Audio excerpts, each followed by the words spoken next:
Hey, it's Clay, and this will be a video chart on ticker symbol ANDI. We will take a look at the 30-minute time frame. Real quick, what do I mean by 30-minute in case maybe you're new to charts?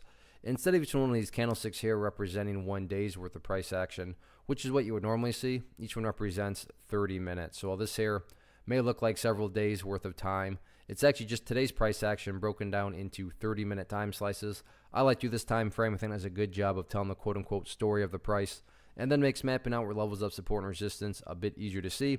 Been doing this analysis on a pretty routine basis. This green line down here is from a previous time I did the video, but it almost looks kind of goofy now. But believe it or not, at one point that green line was actually relevant, but it still pertains to the chart right now. Yeah, it's just not relevant anymore. So I'm going to go ahead and use this for a nearer term level, just because I don't want to, risk causing confusion and clutter because there's lines all over the place. So going forward now, newest area of support is what I would call the ideal level.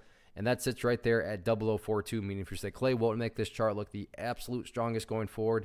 That would be in the event the price can stay up above 0042. Now, don't get me wrong, if the price falls below it, I'm not saying the entire chart's ruined or anything like that. But yeah, if the price can somehow manage to stay up above it, that would definitely be a huge sign of power. Next level of support after 0042, right there at 0036. So near term, 4236 as those couple levels of support. Looking at things though and taking a step back, so this assumes you have more of a broader term time horizon, but that is where the purple line here comes into play, which is the famous 50-period simple moving average.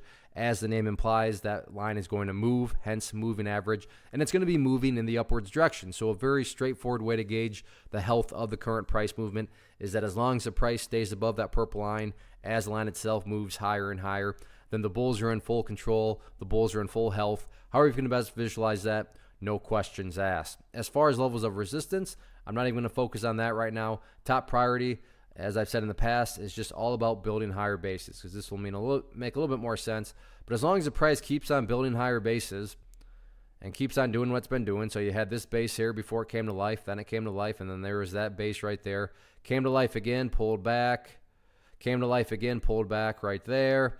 And now it's pulling back. And as you see, these bases just keep getting higher and higher as time goes by. So that is the name of the game. And while I'm not even going to focus on levels of resistance, because as long as the price keeps on doing this in terms of building those higher stair steps, the overall chart will continue to take care of itself.